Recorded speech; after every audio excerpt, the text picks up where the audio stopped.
السلام عليكم ورحمة الله وبركاته. إن الحمد لله نحمده ونستعينه ونستغفره ونعوذ بالله من شرور أنفسنا ومن سيئات أعمالنا. من يهده الله فلا مضل له ومن يضلله فلا هادي له، وأشهد أن لا إله إلا الله وحده لا شريك له، وأشهد أن محمدا عبده ورسوله. اللهم صل على محمد وعلى آل محمد كما صليت على إبراهيم وعلى آل إبراهيم إنك حميد مجيد.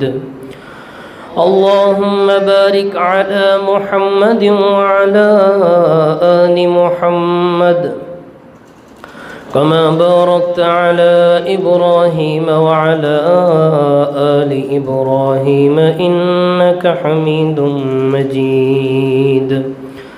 يا أيها الذين آمنوا اتقوا الله حق تقاته ولا تموتن إلا وأنتم مسلمون. يا أيها الناس اتقوا ربكم الذي خلقكم من نفس واحدة وخلق منها زوجها وبث منهما رجالا كثيرا ونساء، واتقوا الله الذي تساءلون به والأرحام إن الله كان عليكم رقيبا. يا أيها الذين آمنوا اتقوا الله وقولوا قولا سديدا يصلح لكم أعمالكم ويغفر لكم ذنوبكم، ومن يطع الله ورسوله فقد فاز فوزا عظيما.